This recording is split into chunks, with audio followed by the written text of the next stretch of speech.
Hello and welcome once again to Android Developer Office Hours. My name is Joe Mallon. With me is Alexander Lucas and also Trevor Johns. Howdy, everyone. Our engineer today is Daniel Pham, and without further ado, let's go to moderator and see what our first question for the day is. Actually, we should mention one thing before we got started. Last weekend, we said that this week we would have guests from security joining us today, but unfortunately they had some other things going on, and unfortunately we had to cancel that. So this week we're just going to be holding general office hours. It will not be security focused. So any questions that you have whatsoever on any topic concerning Android, of course, we'll be happy to answer them. And hopefully at some point in the future we'll actually be able to get the folks from security back on, and we'll reschedule that. Great. Thank you, Trevor, for that announcement. Now, can we ask the first question, which is, what is the best technique to do location-aware notifications? I've tried to use Location Manager Add Proximity Alert, but it keeps the GPS always on, at least on Jelly Bean, and seems not to respect the documentation when the phone is with screen off. I'm not sure what that means, but in any event, we need some hints here. Anybody want to answer? Sure, I can take that. So whenever you're requesting location notifications, the phone does have to keep polling for some sort of location data. And in general, the answer here is to make sure that that location data is not coming from GPS, because GPS is going to be your biggest power sink.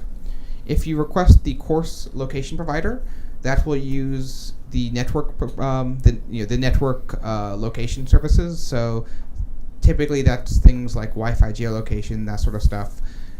And the power consumption there is significantly reduced compared to GPS. So apps like Google Now use that trick. They actually do not turn on GPS except in very rare circumstances. So that way, again, power consumption is minimized and you keep your users happy. So that's the answer.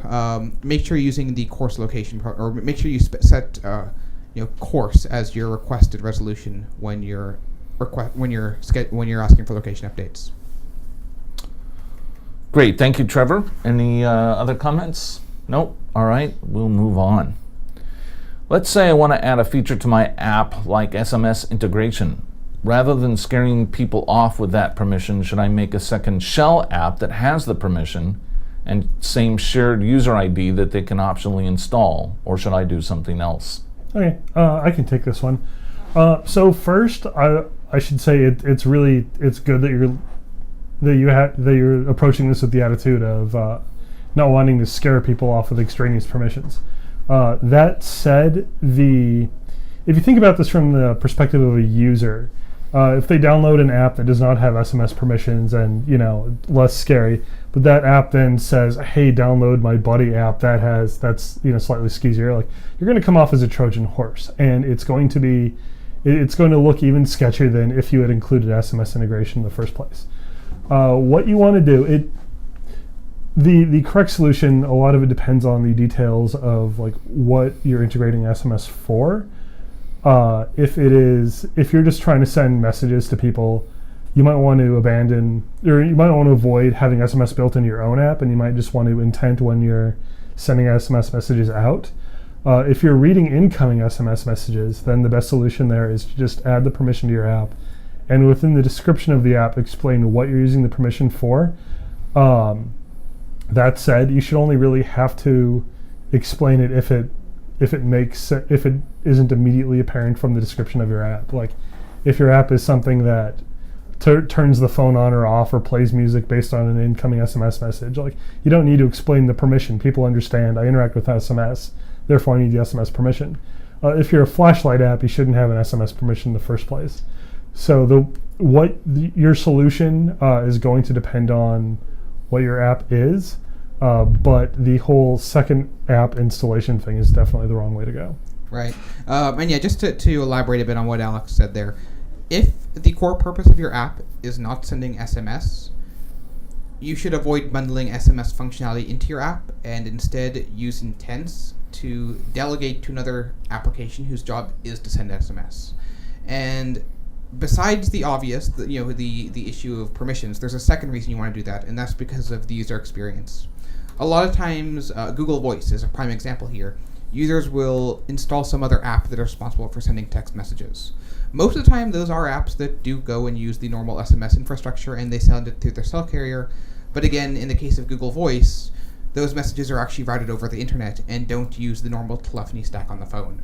And if you don't use the SMS intent, the SMS messages will not be sent through the user's desired SMS handler, and that might not be something they want. So you could be sending the SMS messages from the wrong phone number in that case. So please, please, please use an intent whenever possible, and you will make your life easier and you will make your users so much happier. Great, thank you, Trevor. Next question. Is there a way to measure the power consumption of the location manager caused by my app? As a location-based to-do app, it has to query the location regularly, but it doesn't appear in the battery stats. How can I measure power optimizations for it? To answer the first sub-question of the overall set of questions, measuring, I don't believe it's currently possible to measure the power consumption in Location Manager that's caused by your app specifically. Well, no, it's possible to measure your app, but if the consumption is going through the Location Manager, Location Manager is not going to be bundled together with your app. So right, you're not going to get the stats you want there.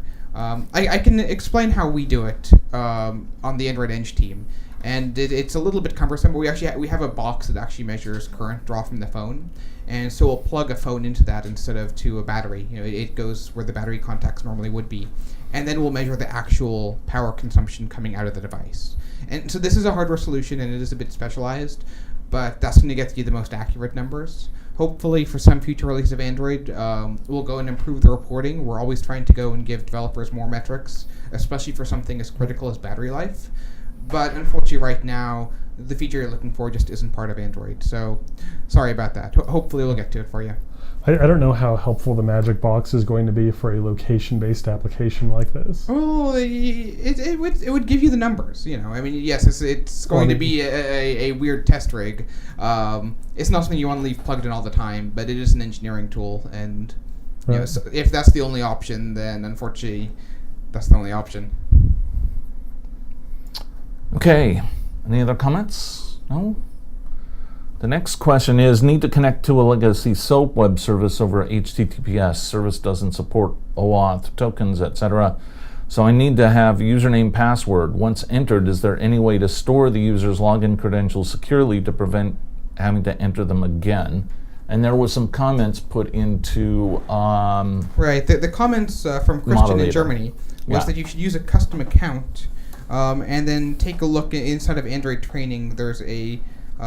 first off, there's a custom auth section in Android training, and there's also a sample sync adapter. And then there's a second part. We'll get to that in a moment. And that's partially correct. A custom account would get you a secure location to store credentials. That being said, it's not strictly required. And the reason for that, custom accounts are more for when you're providing an account to other services on the system, or you have some background sync job. So, for example, if you have, Picasa, and Picasa is in the background going and uploading your photos, right? That anything that uses sync adapters, things like that. Excellent choice for accounts. Anytime you're exporting account data via Account Manager, so you want to provide your own, OAuth handler to let users get auth tokens, another excellent use for Account Manager. But it's a bit overkill if you're just trying to go and secure passwords securely, or store passwords securely somewhere. And so, in that case, my usual recommendation is just to go and create a preferences file somewhere on the device.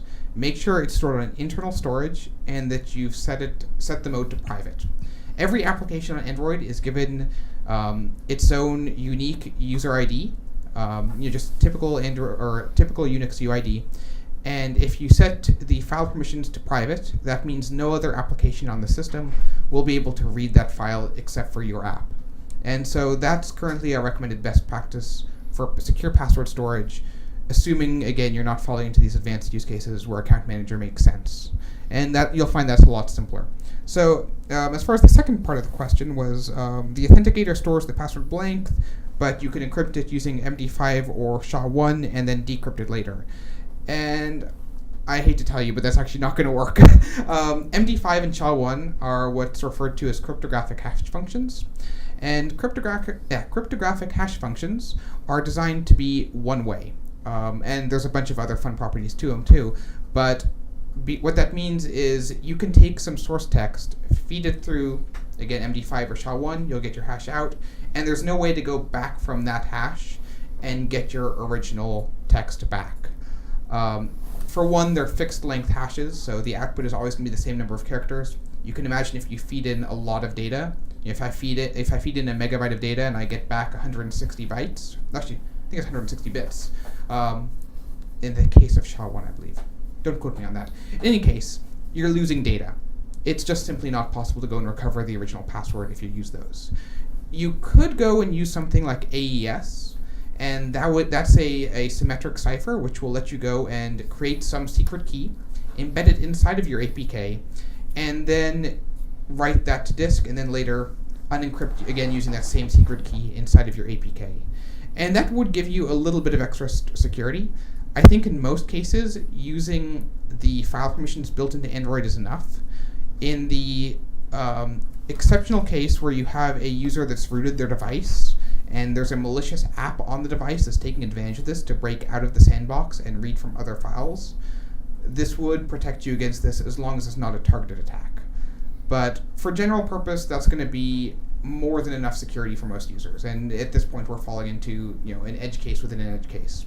So yeah, I think using something like AES to go and secure your password cache on the device is not a bad idea. Definitely do it. And I think that's the extent of Christian's comments, and I think we've answered that quite well as well. Yep. So let's move on. Okay. I actually got a question from Chris, who's Go in the ahead. Hangout. I'm going to put him on. He doesn't have video, but we're going to go route his sound through in a second. Just give right. me 1 second. Hey, Chris, Okay. you're on air. Yeah. Can you hear?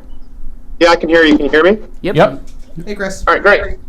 Basically, I'm using a phone content filter URI to do a search, and I'm passing in either a name or a number, just looking for matching either phone numbers or names when doing a search. I've noticed that in certain cases, someone has a phone number like 9951, and I search for the letter ZX, it ends up matching. And that's not anywhere, that's on multiple devices. That's really interesting. And so you're just looking for like the typical telephone URI to go and match the phone number? Yes. Huh, I'm surprised that matches. And just to make sure it's not doing something really smart like trying to match where the numbers Z and X would normally be on a telephone keypad, correct? Right. I mean, I'm not trying to. Basically, I'm trying to match either the name or the number, and there's no ZX in the contact. It could just be like a single phone number, and I've got some sample code I can paste in, but I mean, it's pretty straightforward what I'm searching for. I just want to make sure that I'm allowed to search for names. It matches the names. Like if I type in Chris, it does return all the Chris results. So is the ZX being compared to the phone number and returning Yes. positively? If I remove that phone number, it no longer matches. Okay. I do. This is just speculation, but I have had some experience with SQLite not being super type safe. In terms of it'll compare like integers to strings, and the code would then like take that string and assume it's a bunch of numbers, and like break it down by bytes. So that might be what's happening. Okay. Is that something I should maybe reproduce and just send to open an Android bug on that? I think it's more a quote unquote feature, not a bug. It's a function of SQLite, which we don't Okay. actually write. Right. I think the best thing to do there is to, let's see. I would just say within your abstraction code, make sure that the phone number that you're actually I don't know off the top of my head how to deal with this one.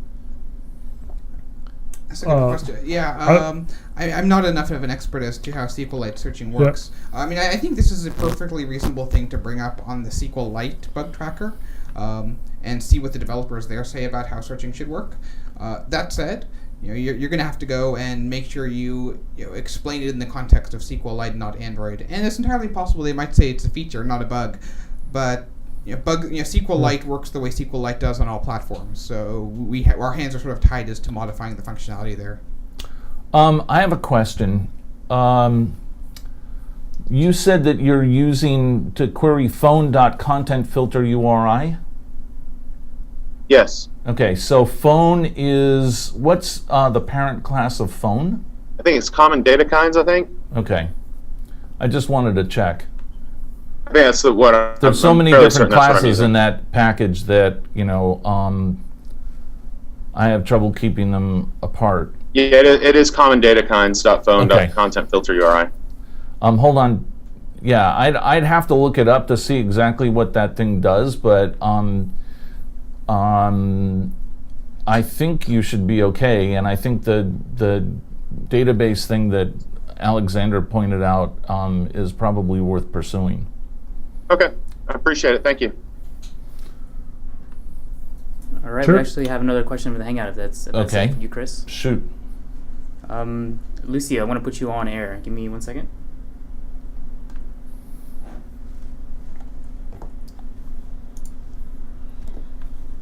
Hello? Hello.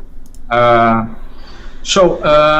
tried to ask just for course location in my Android manifest, but when I try to use the add proximity alert, I get a security exception because it asks for find location. So I cannot use this API to add proximity alert with course location, only find location.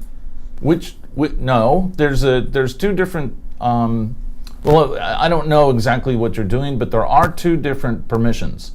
There's an access. Yeah. Okay. Oh, okay. What I'm doing is this. On my manifest, I requested for a course location permission, Mm-hmm. and on my app, I'm getting the location manager service and calling add proximity alert on it, passing a location and a radius, and but only with course location, I got a security exception because this function needs find location. But if I use find location, it will always get the GPS on and activate, so it will drain the battery really quick. Right, I understand. Have you tried requesting both permissions? Yeah, requesting both permissions, the GPS will always be on and activated. So he my only wants battery- he No, only I wants understand. course permission, right? He only wants court's permission. That's what I was asking, because I have to do something just like Google Now does with its location-aware notifications, where the user comes close to some points, and I have to notify them. But if I leave the find location, my app will drain the user's battery, and then they will be very sad and won't like it very much. So I was thinking in use the passive location, the Passive provider? passive provider, yes, to gathering all this information and maybe querying about once in a while for the course location. But I don't know. I would like to know how the Google Now does this. Well, so that's a good question, but I don't think we can tell you how Google Now does it on the air because we have to go and look up the source code. That's And gonna get be permission to talk about how Well, Google... we can talk about how it uses GPS. That's Probably, a system yeah. feature. But in any case, I can't tell you exactly how Google Now does it right off the top of my head. We can certainly research it a bit more for you and find out what the correct way to do this is. I would definitely say using the passive provider or alternatively using network provider. Either one of those would both be a good start. I'm sitting here going through the reference guide trying to see if I can find what the correct flags are. I suspect there is probably a way to do it, but having not done it, I don't know the answer off the top of my head. Yeah, I'd say probably the best bet here would be to go and open up a question on Stack Overflow, and then post your question to there with as much detail as you can, and then post a link to your Stack Overflow question in the comments for this show, and we can go ahead and research some more information for you offline and get you a proper, thoroughly researched answer that will find the solution for you. Okay, thanks. Yep. Yeah. Yep. Sorry we can't answer just right now, but we will get you an answer. Okay, thank you. Thank you. All right, we have another question from the Hangout. All right. All right, we're gonna put the Hangout on again. Okay. All right, there you go. You're on. Go ahead and ask your Hello, can you hear me? Uh-huh. Yes. Yep. Hi. Yeah. Hi. I want to ask about the writing APNs using code, because it was until Gingerbread it was using a private API that stopped working for ICS and Jelly Bean. And I want to ask if there was any kind of replacement that I can use for Ice Cream and Jelly Bean. Because here there's local apps to install APNs, because we started to have like 6 new mobile carriers in the past 6 months. So I think the answer there is APNs should typically come from the SIM card, and we don't normally want users to be adding those manually. Of course, the functionality is very deep in system settings if it's something you really need to do, but most of the time this is something the cell providers should be doing, and it's not a good user experience to have to go set all these settings. And there is a way to go and bundle APNs with a SIM card. So cell providers just need to make sure that they're shipping SIM cards that actually contain correct data on them. And I'm not aware of a workaround that will let you specify APNs otherwise. Okay, so I need to contact my carrier and see if they doing something about it. Correct. Okay, thank you. Mm-hmm. Sure. All right, that's it from the Hangouts for now, guys. Okay, great. Okay. Thank you very much, everyone. We'll move back to moderator. The next question is, how does Google Music zoom through scrolling lists so fast? The images are empty until the scrolling slows down, then the images begin to fade in. It's fast and looks great.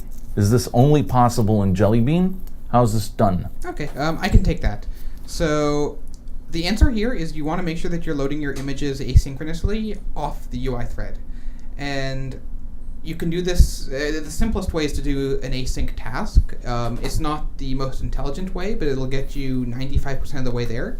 The only thing you have to be aware of when you're using an async task is it's not going to be aware of which things have already scrolled off the screen, so it's not as efficient as you could be if you wrote some more finely tuned code. You can actually, there's a lot of actually different ways you can do this. You can do it with a handler, you can, there's another way that you can do it too, which is escaping my memory. One of the developer advocates here, Dan Galpin, is actually working on a training course that goes into extreme detail on all the different ways you can do exactly what you're describing right there. But I'd say first step would be start with an async task. Just go and feed a handle to your list item into the data for the async task, and have it load your image asynchronously, and as soon as it's ready, update your list view. And if you want, you can put some placeholder image in there, or if you want to get fancy, you can go and tie in with the animation framework, and that'll get you that nice fade effect you want. If you need some code to get started, since Dan's training course isn't available yet, I actually did a code lab at Google I/O on exactly this topic. So if you go to, I just moved it actually. If you go to the Google I/O website, go to, I believe that's code.google.com/IO, possibly? That sounds about right. Search for Google I/O. Go to Code Labs, and you'll see a code lab from me, Trevor Johns. I believe it's called Android Developer Tools Bootcamp. I will add that what you're trying to do was not the focus of the code lab, but the sample code we provided did tackle this issue. So go there. Once again, Android Developer Tools Bootcamp on the Code Lab section. And on the right-hand side, you'll see a link to download the slides. And inside of the slides, you'll find a link to the sample code. Check that sample code out, and you'll see some code that'll do exactly what you'd like to do. So hopefully that helps. Yeah. Okay. Did you use thread pools and caching in that example? I didn't. Those were the other things I was that I was trying to remember. So actually, did I use caching? I did some in-memory caching. So yeah, Right. that is another thing you have to watch out for if you're fetching images from the network or you're resizing images, things like that. Caching is definitely something you'll want to keep in mind to keep CPU consumption low. Thread pools are certainly a good way to go and improve the performance of all of this. So again, lots of different ways you can do it. But the key thing you need to know is you need to move your image loading out of the UI thread. Absolutely. Any mechanism you can use to do that, move the image loading out of the UI thread, and you'll get the nice, buttery smooth scrolling. And that's just simply a matter of how do you want to go and display this data when it comes in. Do you want to do a fade? Do you want to have a spinner? What should your placeholder image be? That's all decisions that's up to you as an application developer. One other thing I noticed, I don't know if this is true, but he mentioned that it scrolls, like while it's scrolling quickly, none of the images are getting loaded and it waits until it slows down before loading images. I was just poking around on the internet to figure out how this is done. And basically, if you want to set that up so that it doesn't bother loading images until the scrolling slows down, what you want to do is override the onScroll method in the, or create an onScroll listener, override the onScroll method, and that's going to pass you a first visible item variable. What you're going to do is check for the last time that method was called. Just use like get current time to figure out the delta in time between calls to onScroll, and check the first visible item so that you can, what this will give you is the number of items that have scrolled past in the past, 10 milliseconds or 100 milliseconds or whatever. As soon as that crosses a threshold where you feel like, okay, that's slow enough, I'm going to start loading images, then you can then implement the things that Trevor was suggesting with the off-thread caching. Because it would make sense that if you're shooting past the first half of like 1,000 item list, then you don't want to be loading 1,000 thumbnails in the background. Sounds like a good opportunity for somebody to go write an open source helper library for all of this. Yeah. Right. I'm putting you in charge of that, by the way. Hi. Go nuts. Any other comments about this? Oh, that's some good information there. Okay, we'll move on in moderator. Concerning privacy, this is an interesting one. Concerning privacy, I'd love to see changes in Android that would forbid developers to retrieve any unique identifier from the phone without explicit permission. My response is, first of all, of course, if you want that, you should submit a feature request, and I'd like the panel to comment on that. I'm pretty sure there's actually already a feature request open if you search 3b.android.com. Okay. So with that, actually, find the existing feature request and star it. As we've mentioned in the past, we use the number of stars as a voting mechanism, and the items that are starred the most are the ones that get the most visibility.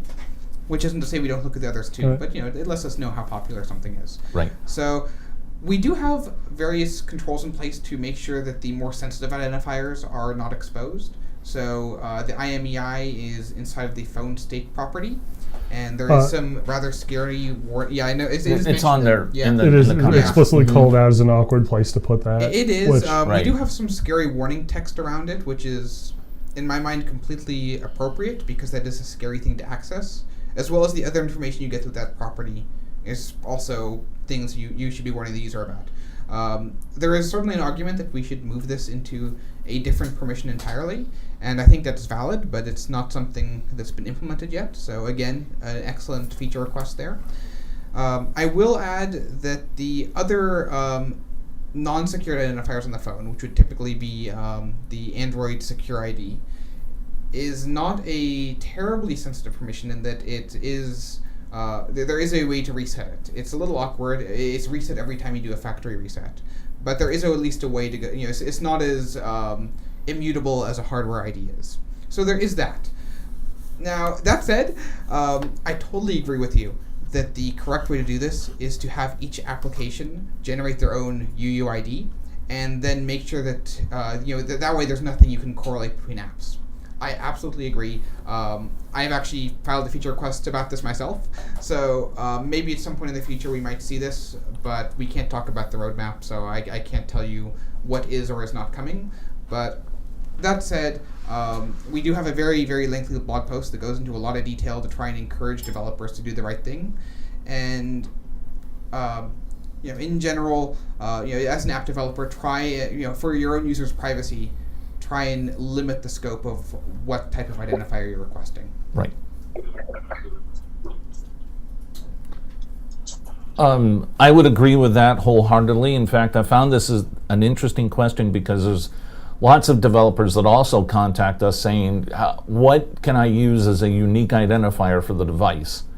And in general, following along with Trevor's comments, we say don't do that for a variety of reasons. I think my experience has been that developers are looking for this as a way of securing the device against for various reasons, like making sure that there's not software piracy and things like that. The problem is that these things, as pointed out by this question, can become security issues. So generating a unique UUID or some other sort of unique thing that was going to be unique for your app, for that device, is a better way of approaching it. Any other comments? No? All right. We have Lucio on the Hangout again. He's gonna Go talk. ahead. Hey, Lucio, you're back on. Hey. Okay, I have an application that needs lots of external resources like images, text files, videos, and I have to download them to access it offline, but the client doesn't want it to be accessible to everyone on the SD card. So I would like to know about techniques to encrypt them and decrypt on the fly. Or what could I use? Something like a special content provider or something? Sorry, what type of resources are you using again? It's images, text, videos. Okay. Basically, image, text, and video. All right, so you want to basically you're downloading various content and you're storing it to the SD card, but you want to keep it restricted to your app. Sorry, the sound... Yeah, I think I'm muted, Dan. Daniel? I'm input 1 or no? No. Oh, all right. Here, I can try and talk louder. Is this any better? Yeah. Okay, I'm like shoving the microphone in my face here. All right, so yeah, so basically you have all this content which is potentially large, correct? Because it's images, and you're storing them to the SD card, and you want to restrict them to your app, correct? Yes. Okay. So yeah, first things first. Just for those who are watching, if you can store data to internal storage, you have the ability to use file permissions, and that's a way to go and keep data private within your app. Anything you write to the SD card, though, is potentially viewable by any other application, and there's not an easy way around this. There are some techniques you can use. I know, again, somebody on our team has been working on a mechanism to generate a dynamic file system and store it inside of an encrypted file. We do have some mechanisms like OBB, if you search through the system, that support some of this, but they're not well documented and they're not very easy to use. So with that in mind, you could just always take your data and again run it through some sort of symmetric cipher like AES and write it out, and then when you read it back in, you can decrypt it the same way.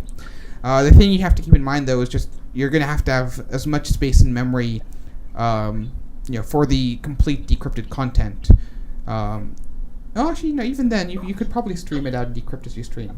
Yeah. So actually, that's not a. Yeah. So I just say take a look at the crypto libraries. I believe it's in. I'm trying to remember where it's located. Java.security, I think, right? Don't quote me on that. But take a look through the system. You can find there are built-in ways to perform AES encryption, and just go and run your data in and out of that as you write it to disk, and that'll make sure it's encrypted. One more thing I would caution is make sure that you're changing the file extensions. Don't use the default JPEG, PNG, etc. extensions, because otherwise Media Scanner is going to pick up on those and try and read your content in. Even if it is encrypted, it's still going to try and read them, and that's going to cause errors. So if it's not a readable file, make sure that it's not something that looks like a readable file. right? You Yeah, call it PNG I was or thinking something. in use a content provider with a pipe, I forgot the name, to Right. read the encrypted and dump to the other side the decrypted stream. So I will just want to know if that's possible. Yes. I will not. Absolutely, it is That's totally worth possible. not- It's actually, and on top of that, there's some good mechanisms you can use to go and make sure that content provider stays private. So you can, first off, I believe, is it Android exported or there's a flag that you can. Oh, it is okay. It's exported. Yeah, so you can set Android exported equals false to make sure that your content provider is not visible outside of your application. And if you do want to make it visible, say, to other applications you've developed, you can also add a custom permission onto it that's guarded by a signature.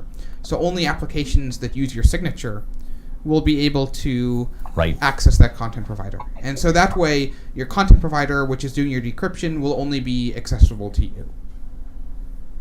Okay, thanks. Yep. Okay.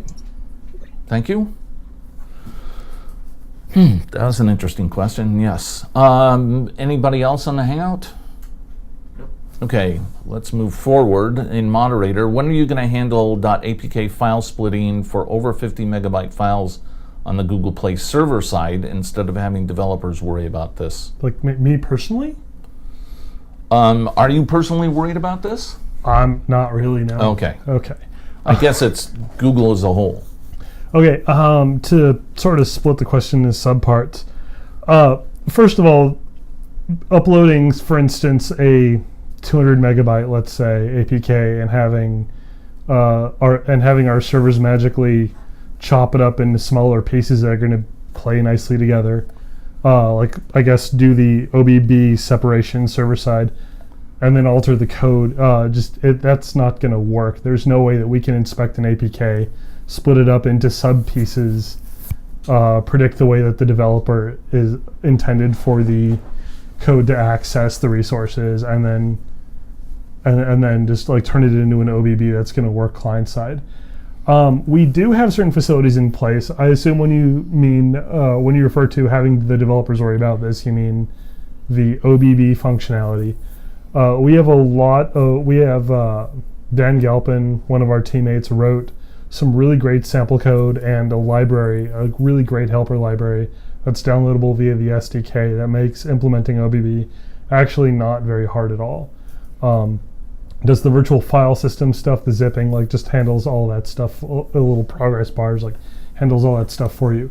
We also implemented server-side diffing so that when you release an update to your application, only the difference from the previous version gets downloaded onto the client device. I think that was turned on like very recently, right? Yes, I believe it was turned on for Jelly Bean. Jelly Bean. Jelly Bean, okay. Paid apps on Jelly Bean. Paid apps on Jelly Bean, okay. So not for all devices and all versions, but I guess this required a certain amount of framework support to implement, so it's not quite back portable, but going forward, diffs are available there. Actually, wait, I take it back. The diffs are for all apps on Jelly Bean.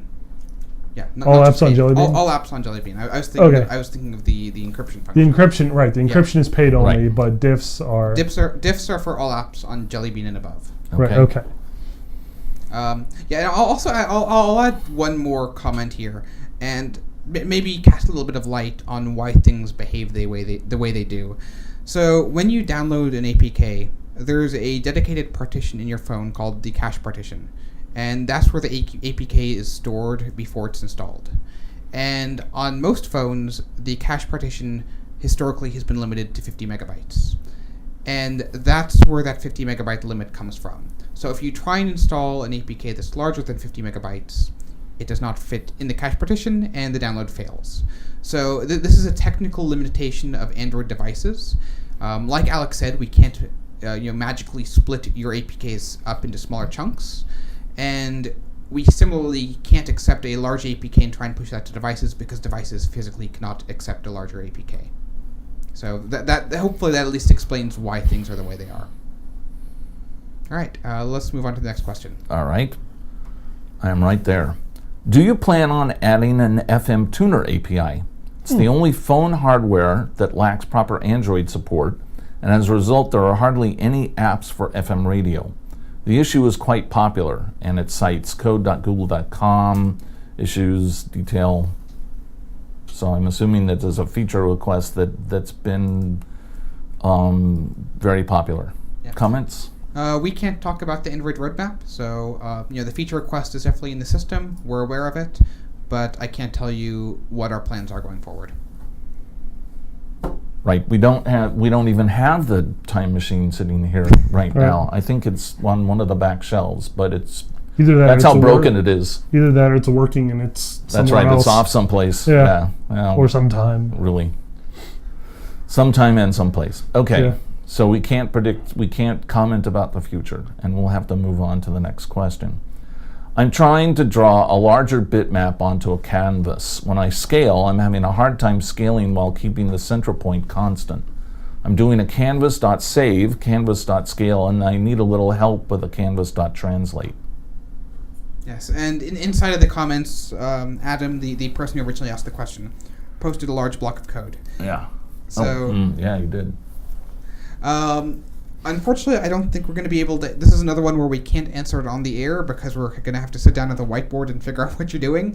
So, I don't know the answer off the top of my head. I think this is another excellent candidate for opening up a question on Stack Overflow, and then we can address this offline. Okay. Yes, please post it to Stack Overflow. Also, please include a link in the comments on the moderator so that we can then find it on Right. Stack Overflow. Mm-hmm. Definitely. How do you enable a one-by-one widget to go in a folder like some of the stock widgets, like the stock contact widget? Is it documented somewhere? I couldn't find anything about it in the API guide, overview, or search. This is an excellent question, and unfortunately, I have to admit, everyone here in the studio was stumped as well. We still are stumped, actually. We spent quite a few minutes before the show trying to figure this out, and we weren't able to solve it by the time we went on the air. So, again, this is another one. Please post it to Stack Overflow, and we'll get back to you with an answer. I personally am really curious in knowing how this works myself. So, just hold tight. We'll get you an answer, but we can't get you an answer on the air. Thank you, and we'll move on. Hi, I'd like to sync data using a content provider, but the normal SQLite database does not fulfill my needs, which are for static columns. How can I properly implement a content provider that is using a NoSQL database to manage the incoming data? It's a little difficult to answer because it's quite a generic question. There's nothing about content providers that are particularly optimized or designed for SQL databases specifically. There are parts that are the content provider model does have this notion of columns, and you do have a fixed list of columns, and if you don't have that content provider, you have this impedance mismatch that's going to make it a little bit difficult to use. Now, I think one way you could do this is actually just take your data and rotate it and make it into key value pairs. So each key would be a column, and each value would be the contents of that column. And basically you just have two columns, right? You'd have your key column, you'd have your value column, and then you'd iterate through that for each record. So you would then have to go 2 levels deep, right? You'd have your first record, which would be a pointer to your key value collection. And then you would have a second set of, a second collection of records, which is each key value pair from your table. Now, I'll also give a plug to there's things like CouchDB for Android, which I haven't used personally, but it'd be interesting to see how they go and approach this and whether or not they provide any functionality for you out of the box. But I think that's probably going to be the only way you can actually solve this while actually using a content provider. Is that solution going to be generally workable across all NoSQL? I mean, are all NoSQL databases structured roughly the same way? Most of them do have the appearance of you have a record which contains a number of fields, which is equivalent to a column in a SQL database. But typically those fields are mutable, right? You don't have a fixed schema for each record.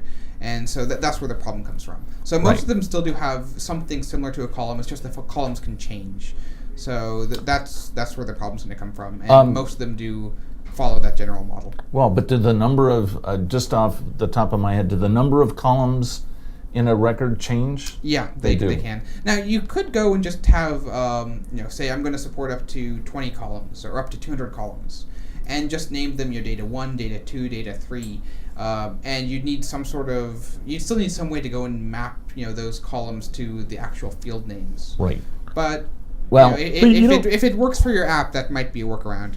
I was going to say that if that's the sort of thing that you're talking about, we use that style of implementation for the contacts provider, which is where we store contact information. The People app in Jelly Bean uses that content provider, and it has the concept in its data table of, I'm not sure how I would put Well, it. you have a lookup table that maps column names to. It's not really a lookup table. What it is that data has records all have a fixed number of columns, but the semantics of the column changes depending on what the MIME type of the record is.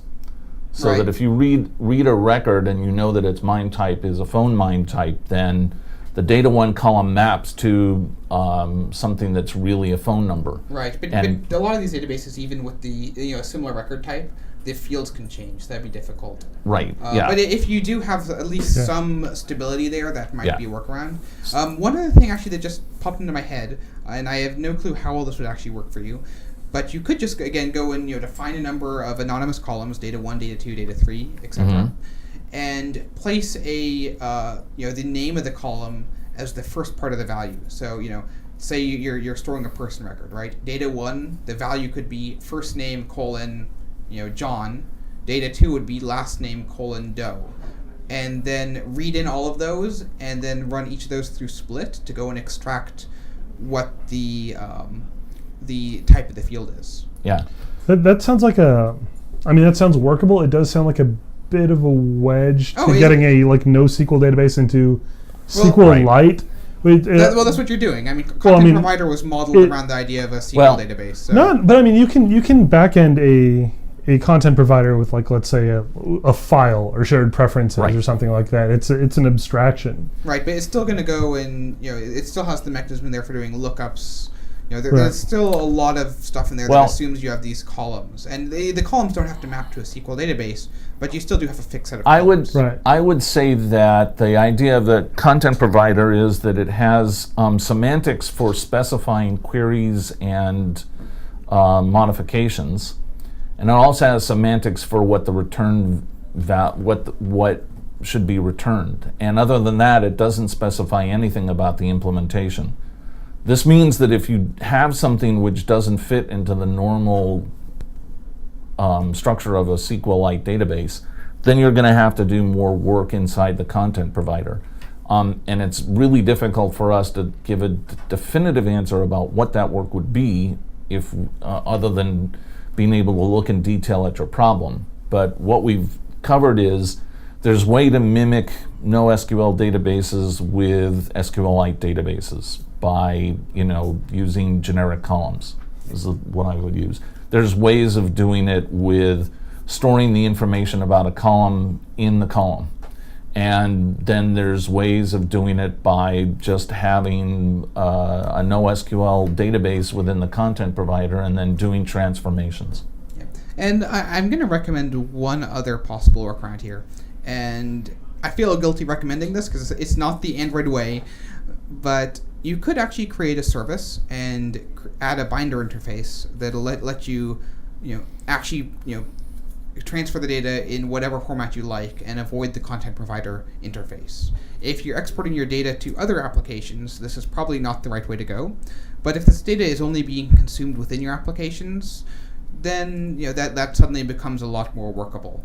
Or even if it is other applications, you could even ship a client library or something like that. But again, that's not really the Android way. I'd want to discourage you from doing that. But within the context of your own application, you have a bit more freedom, and Binder Right. might be a solution. I would also encourage you to put this question on Stack Overflow and give as much detail as possible to the extent that you can. The reason I say that is that this doesn't give us very much information about what you're trying to do, and the problem space very often suggests solutions that we wouldn't suggest otherwise. First of all, you might get somebody else out there who's solved a similar problem and has it working, or by knowing more about what you're actually trying to do, we could help you out as well. The rules are generally put it into Stack Overflow and then post a link into Moderator. I like this question though. It opened up a bit of a debate here. We all have different ways that we would implement it. It's true. I think you would go with turn into a SQLite database. I would go with skip SQLite entirely and put all the work in the content provider. Well, no, I was not saying turn it into a SQLite database. No. My answer was you're putting all this work into the content provider. It's just how are you exposing the data within the framework that content provider exposes, right? Gotcha. What is your output going to look like, given the content provider does enforce a set of restrictions on how that can work? Okay. I think that just the generalized nature of content providers does lead to debate. I would, for instance, debate the idea that content provider makes restrictions. It has a certain set of semantics that give you a lot of leeway.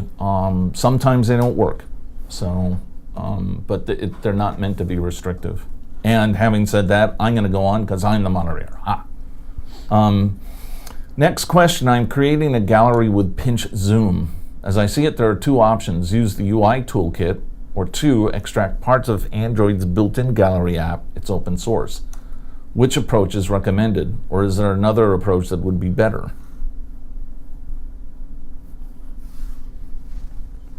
Want to take a crack at this one? Just throwing me into the fire here. Oh boy. There's no debate about this one. Trevor's going to answer it. No. Right. Pinch zoom is difficult to do. I don't have any really good recommendations off the top of my head other than look at how the existing code does it. I'm not aware of... There's probably some client libraries out there because it is a common enough problem, but I'm not familiar with what they are off the top of my head. But, the gallery is open source. You are welcome to go and take parts of it and use it in your own code, and if I were doing this myself, that's probably where I'd start. I would certainly agree. Yep. We'll move on since we're running low on time. Is there a way to provide a custom icon to display when registering for the new Action Assistant tent instead of showing the generic search icon? If so, what res do the assets need to be, and what are the restrictions, ability to change icon at runtime, etc.?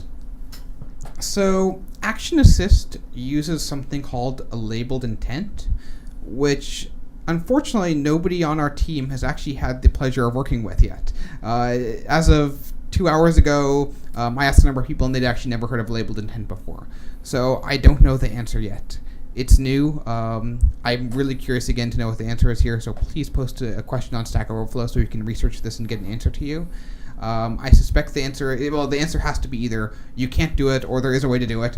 I'm leaning a little bit more towards the opinion that it might not be possible, but I'm not 100% sure yet, so give us some more time, post something on Stack Overflow, and we'll get you a definitive answer there from the framework team. Okay, thank you. Next question. Can you point me to some sample code that I can use to put images I download within my app from my server, images taken in my app via camera, into an app-specific album, similar to how Facebook and many other apps do it? So I can't point you to sample code because I'm not aware of any, but I can tell you what you want to do. And what you want to do is, well, there's 2 approaches you can do, actually. The easy one is create a folder with a nice descriptive name on the external storage, so the SD card, and place your images into there. And then Media Scanner periodically scans through those and will automatically add those as a source in Gallery. So that's the easy way to go about doing this. Now, the correct way to go about doing this is to use the media provider and programmatically insert a record for each of your images into Media Provider. Unfortunately, the docs on Media Provider are pretty sparse. It is listed in the API reference. If you search for Android.provider, there are some entries in there for media, and that's what you want to go about doing. Inserting data into any provider is the same. So if you're using there's plenty of docs on content provider, for example. That'd probably be a good start if you're not familiar with how the provider system works. And then once you're familiar with that, read up on media provider, and hopefully that'll make some sense to you. So you'll basically make a record for each image you want to display, and then there's some fields in there to go and add additional metadata, and that'll get you something a lot similar to what Picasa and Facebook do, because that's what they do. Unfortunately, again, not much in the way of sample code or documentation specific to media provider other than what's in the API reference. So hopefully that gets you at least halfway there. Thank you again, Trevor. Question: with ICS, individual notification peaks were disabled. Now user needs to open notification drawer to get notification detail. Was there a specific reason for that decision about not allowing notification peak view? I apologize if this is a duplicate. Does anybody know what notification peak view actually is? The only thing I can think of is that he's talking about the expanded view of notifications. Right, but we didn't have those in ICS. Right. That's new to Jelly Bean. Yeah. I think on like Honeycomb, when you received let's say you got an email without popping open the notification list, there would be it was almost like a toast. It would just sort of flash on, you received an email, blah, blah, blah. Okay. And it would disappear again. Yeah, which doesn't work too well on phones. Right. I'm curious if this is specific to the phone or 7-inch tablet size, or if it goes all the way to the 10-inch. Yeah, it's possible it might just be disabled on phone-sized devices, which for the large part actually does include Nexus 7. A lot of the phone UI conventions are also carried into the Nexus 7. Right. For example, notification bar is on the top of the screen as opposed to on the bottom. So I'm curious to see if you still see that behavior on a proper tablet device running Jelly Bean. And to my knowledge, I haven't heard anything about this changing. So my gut feeling is that it'll probably still work. I would say that there's no particular API to either enable or disable this, so it's probably just a feature of how large the screen real estate is. Right. And that's probably why it happened, is that some sort of design decision was made about how to most effectively show notifications. Since we're running low on time, I want to move forward here. Why should I use the new smallest width resource identifier, that is layout SW720dp, when it's only available for Android 3.2 Plus? I'm building an app targeting Android 3.0 Plus for normal to extra large screen devices. Right, so that's not small width, that's smallest width. Right. And the answer as to why you would want to use it, and it's not just, say SW320, it's SW and any number. Mm-hmm. And the reason you'd want to use that is because it's a lot more flexible.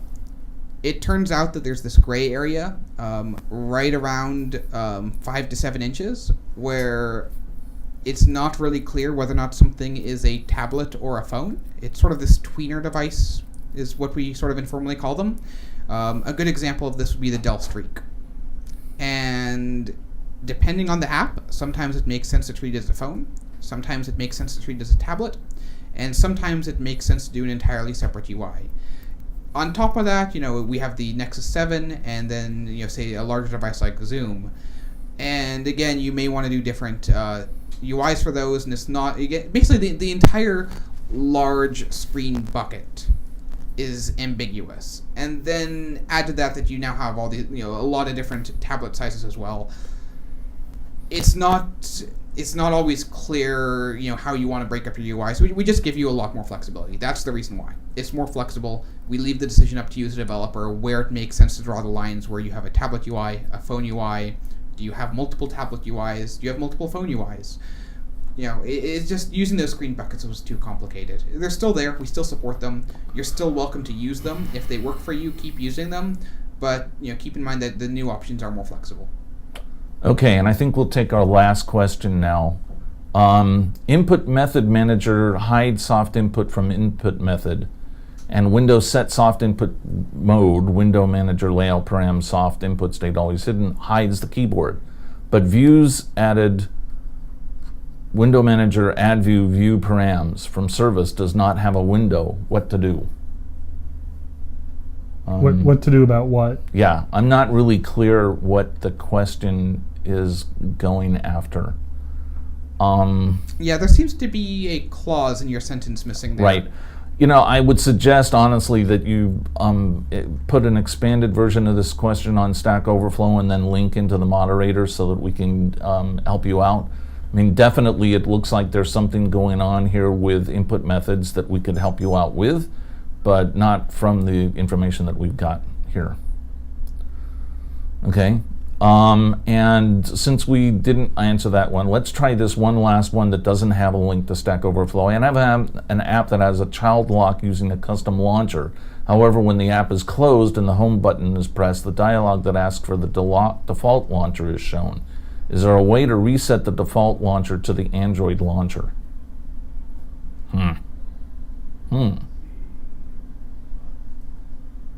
Right, so I'm trying to understand exactly what's happening here. Yeah. So you have this app that implements a custom launcher. You close the app by, I imagine move to a different app, and you hit home, and then it asks for the default launcher. Now, there was the problem that you picked your child lock application and said set as default, and now you're locked into this. If so, the answer is yes. There is certainly a way to go and get around this. You need to get into system preferences.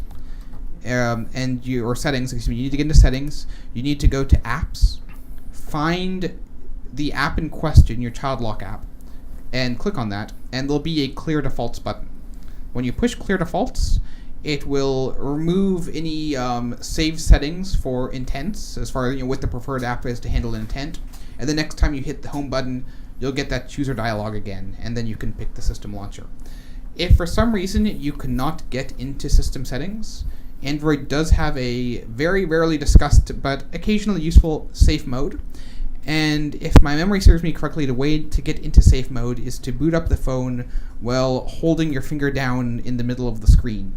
And that will prevent any services that launch at startup from actually launching. And from there, you should be able to get into system settings. Okay, I hope that answered the question. If not, we'll expect to hear from you again. And I'll also add, just as safe mode is not very well discussed, I don't use it very well myself, so it's entirely possible that I forgot the correct way to get into it.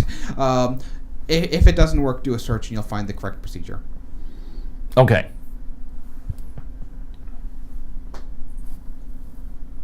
Okay, We're over. And I think we're over, so that does it for today. Thank you very much for joining us. Thank you for all the questions from the Hangouts, etc. Yep. And yeah. I was going to announce next week. You have something for I next do week. have next week. Okay. Yes. So once again, we are on the air every Wednesday, 2 p.m. Pacific time.